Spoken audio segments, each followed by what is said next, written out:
Welcome back to Crash 3 N-Sane Trilogy version. Because I guess we'll have to come up with the second version of Crash whatever now. Have you guys ever played this game just collecting the crystals and nothing but the crystals? No. Nah. Well, not... I'm sure I did like my first time as a kid. But ever since, no. Crash 2, I did that with, but only because I was really, really young at the time. Like, I had to get my cousin to beat Engine for me young. I can't recall a playthrough where I collected nothing but the crystals. Like, I see the gems, I want to collect the gems. They're so shiny. Well, the levels are almost... I don't want to say too easy. But it feels a little too basic if you're literally just going A to B and getting the one thing you need to. Yeah, a crystal-only playthrough, I guess, unless you're speedrunning, just feels a little shallow. Yeah. Actually, that's interesting that you bring that up, because I think it was Kadikarus who reviewed one of those Crash Bandicoot clone-type games. I think it was a Donald Duck one. And noted that, like, without as much stuff going on within the level, the linear level design felt really, really empty. Well, that's why they made boxes in the first place, to give you something to do, because they realized the levels were really empty. Focus test group said that the game was too minuscule, or too minimalistic, without something to do, without any sort of thing to collect or break. So they added boxes to keep you visually stimulated, and it ended up working. We're all sheep to the crates. To the Wumpa boxes. Yeah. $2.99 per box. Oh. The loot crates. They are crates, so... Yeah, they are. See, Crash does it right. You don't have to pay for crates. You get hundreds and hundreds of crates for free in this game. Gonna get a new Crash Bandicoot game next year, but the power-ups, you gotta pay $2.99 for a piece. Now you have to pay to break every single crate. Wait, are we talking about loot crates or loot boxes? Same thing, really. No, Both? no, loot crates are subscription boxes, and loot boxes are No, those well, we things you pay call for them loot crates in microtransactions. context of Crash, because they're crates in Crash. So they're loot crates. You see, what we're doing is confusing the consumer so that they don't realize they're buying both loot boxes and a monthly subscription service. Now, It's genius. Now eat the shit. If you wait, like, for a while, until A long while. until the monkey runs out of ammunition, he like turns into a Buddhist monk or something and flies away. And you get a trophy for it. Yeah, you get a trophy for that. It takes a long fucking time, though. Yeah, so not even gonna bother. It's just amusing. Was that in the original game? I heard know. it was, but I don't have anything to verify it. Never left them alone. I always spun the urns to leave them alone, then I just leave. Nope. How do you feel? Alive. That moment when you die in your attempt to get an Aku Aku mask. Somehow it's worse than dying for an extra life. At Kind least of. the Oh! You know, the wall didn't even close completely. I just got smashed, yeah. Yeah. Yeah. The thing was, Oop. it closed on you, but then you were far enough It away made- that the game's programming to not close the walls when you're past them kicked in. Yeah. So it sort of closed and opened at the same time. Really firm, close. It was just like wham, and then it just opened. Yeah. Straight out of Looney Tunes. Yep. How could you just walk past an extra life, Ryan? Do I need them? No.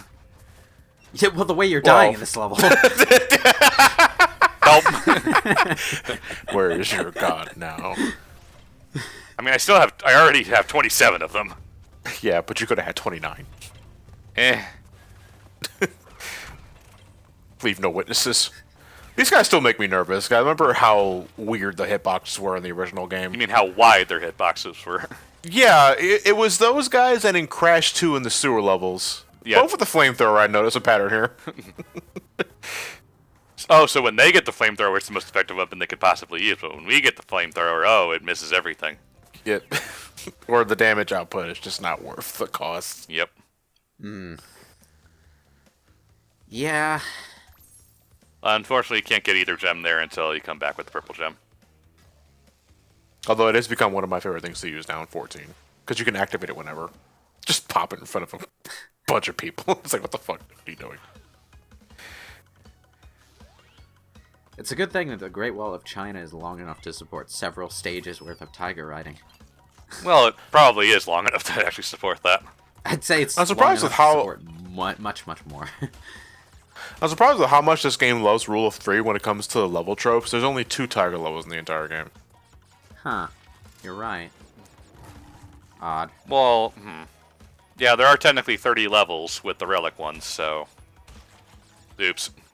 You know, what others only use 2? Let's see.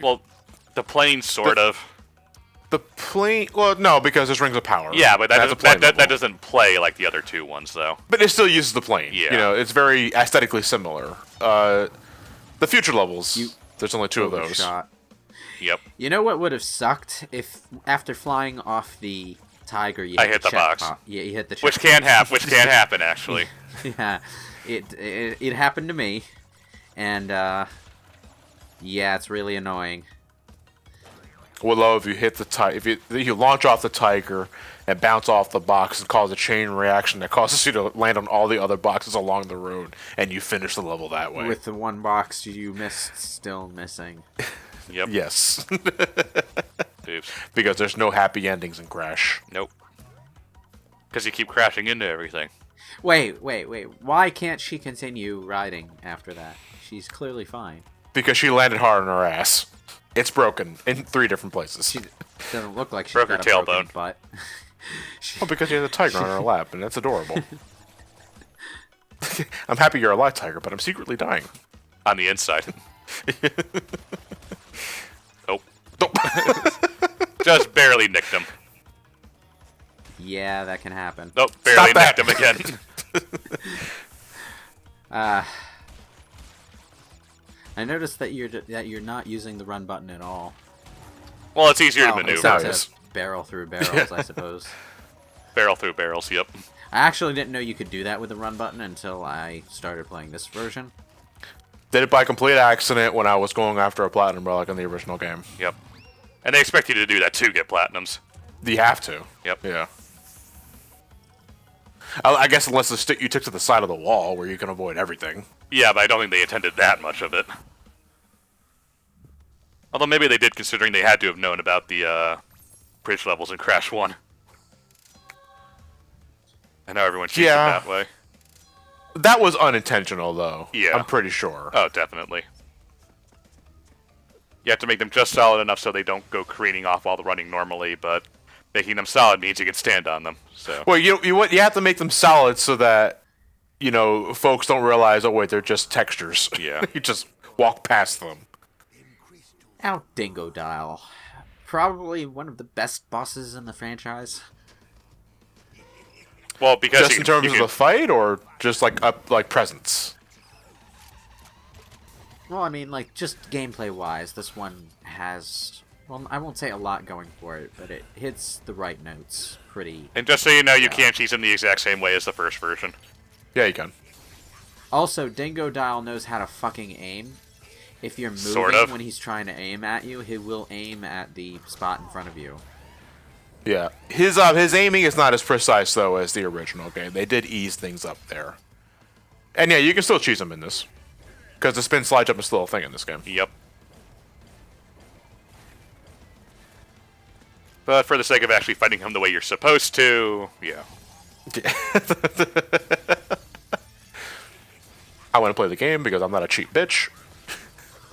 I'm not, I mean, it's not like I'm going to box dupe either.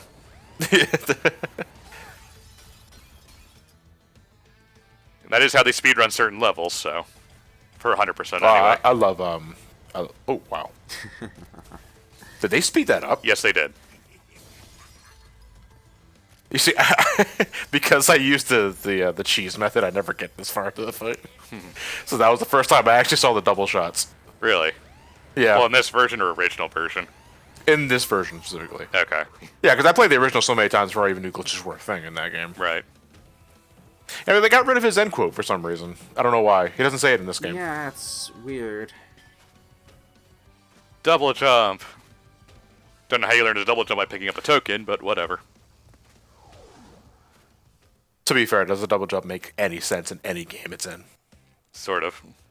Unless it's like a jetpack, I guess, and you just like click a button and cause it to, explode for a split second. Now, if I remember, Well, oh, that's not quite rocket jumping, I guess.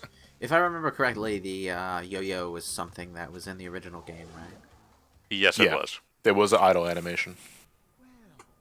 Holy fucking skin textures, Batman. He looks like he's in a sari. His skin's all scaly almost. Ugh. It's got freckles. I actually really like this version of Entropy compared to the original. What is it about it? Well, that little, like, those little animations there. Yeah, it's a nice little touch. Like he respects Uka Uka, but not so much Cortex. It's really obvious in this one, Yeah. thanks to the improved animations. Yeah, so it's those little things that make me like him a bit more. Because tone-wise, he's more or less the exact same as he was in the original. So that little extra visual oomph to it really helps sell it. I'm still really more attached to his original voice, but Yeah, because there was something a little more stern with the original Entropy. A little more no-nonsense. Like, I made this time vortex machine. You guys don't know what it's capable of doing. You don't know how to run it. I'm in charge here, essentially. Which makes me wonder why he wasn't the last boss. Considering that he's Or at least the second to last. Yeah. Because you fight him in the middle of the game, and that's it. He's just kind of straight up forgotten until the ending. Yeah. Well, the 100% ending. Yeah. Oops. yeah, but who included narratives in platformers? Yeah, right? Well, Sonic kind of did. Fuck Sonic Boom. Yeah, Sonic kind of did, and that's something that actually... Oh, you lost the T-Rex. Well, starting with Adventure. Well, no, technically 3. Three and Knuckles had it, and the ending of Sonic 2 had it in an interesting way. Okay, well, when I say narrative, I'm more expecting, like, with voice acting and all sort of thing. In, like, actual, like, full Yeah, cutscenes. Actual and stuff. in-game dialogue, yeah. What I mean is, like, real continuity. An emphasis on the story and the being told, the adventure being had. A lot of platformers, especially with the introduction of Mario 64 style hub worlds, had like enough story that you knew why you were doing what you were doing, and then they just sort of Forget about it until the last boss. yeah, that's pretty much. No, what do you guys prefer? Like, if a platformer has to have a story, a deep story at that, if they want to attempt that, what do you guys prefer? Do you guys... Is there a platformer, do you think, actually has a pretty, I mean, all things considered, a good story? Super Mario Galaxy? But a serious answer, though, is like, it doesn't really so much matter what style you go with as long as it and the gameplay are unified. Like, you can, when I bring up Super Mario Galaxy, one of the things that I like is that even though, like, there's not a whole lot of progression going on, there is at least, there's stuff to dig into there. Like, even if... Yeah. Well, yeah, because on the surface, Galaxy is no different than, like, Mario World and Mario 3. Well, I guess a kind of an example for me is some level of gameplay and story cohesion, as Lewis was talking about with the Unified. So, just an example, say, Adventure 2 versus Heroes.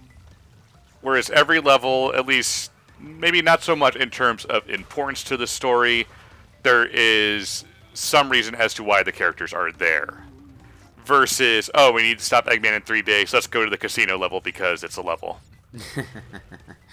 Yeah. I guess the thing that made Sonic 3 and Sonic and Knuckles feel interesting, and to an extent Crash 1 as well, was like, okay, there wasn't really an explanation for why there was a carnival on the floating island, so it wasn't all perfect, but you at least felt like you were going from place to place, making your way to a destination.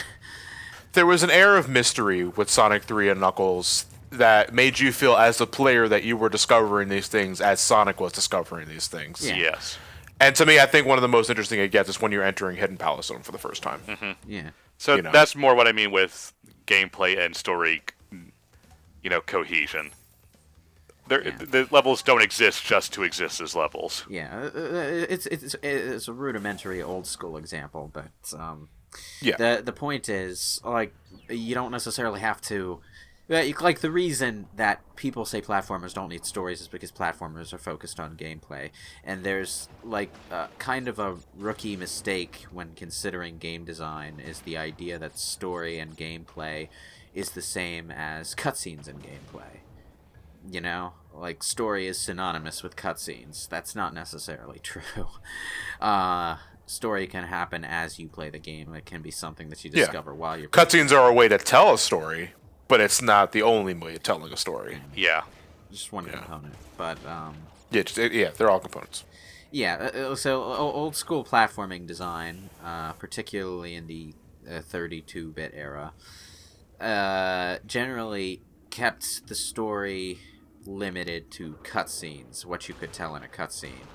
This is probably due to the fact that back on the N64 and PlayStation 1, it was very hard to get anything to look like it was what it was actually supposed to with those amount of graphical limitations. Yeah. So you had to The more reason why like games like Resident Evil 2 on the N64 are so technically impressive at the time. Yeah, so that kind of was a result of why you had cutscenes and gameplay as entirely separate beings, because you can't really, we want to have a narrative reason as to why Crash is going to whatever stage. It's like, well, we can't make a level that does all those things visually, so we kind of just have to tell you, because the most we can do is make some plants look like actual plants. Yeah, and to some extent it's still true today, but it was especially true on the PlayStation 1 and PlayStation 2, where whenever you were trying to do something with gameplay, the graphics would take a bit of a nosedive, which is why Kingdom Hearts has such god-awful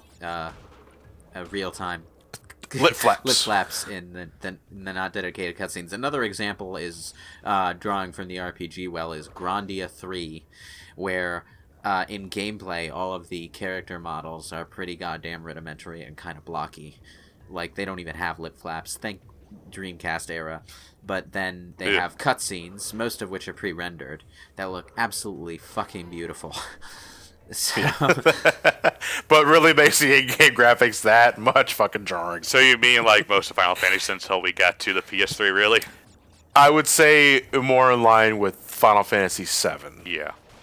Never forget the Popeyes. 7 CGI is fantastic. In-game graphics, everyone's a Popeye character. Yep. well, the 7 CGI is fantastic when it's not actually imitating the Popeye characters. Yeah. You get, that's actually what. Yeah, I know. They did like to mix it up, confusingly. We have Popeye Cloud, good-looking Popeye Cloud, And Cloud. and then actual Cloud. By which I mean Zach. Like, when I think about it, Final Fantasy VII only had, like, 4 scenes maybe, that used the full-scale models. There's the intro used Popeye. No. The intro used Aerith. That's realistic. There was the motorcycle chase. There was Escape in the Northern Crater. It's like, the big one is the ending. That's where you see the most. Yeah, the big one's the ending. Yeah. Well, that was because they literally had to void out the entire screen just so they could have those 2 models on together. That is the sole reason why there is no background for that fight, is because the hardware is using completely everything to get Cloud and Sephiroth on like that. You know, the PC version's modding community, one of the big mods is this reunion mod set. One of the things it does is replace... You mean making everyone not look like crap? Well, that's one of the things it does. It also includes, like, a retranslation and all. But one of the things it does is it replaces Cloud's model in battle with his model from the ending, which works really well, but makes everyone standing next to him look a bit crap by comparison. Oh, is it only Cloud that got the touch-up? It was only Cloud that got the touch-up in the standard base mod set, because it's only Cloud who had a better model in the game itself. True. Cloud and Sephiroth, anyway. I haven't gotten to Nibelheim yet, so I don't know if Sephiroth gets the better model, but probably not, because that model's shirtless. Dude, love me some nipple ham. His model also better have the gaping open face. See, that's kind of the reason why I don't want to record the PC version of that game. I'm sure there are mods to mitigate that problem too. Yeah. But I on a game where I'm imagining Sephiroth wandering around the world just singing choir to himself as he goes along. Although If there's a mod to get rid of it, it better be called Wired Shut. the reunion mod replaces everyone's field models too, with like realistic proportion stuff. So the animation is jank, but the mouths aren't a problem. It's everything else.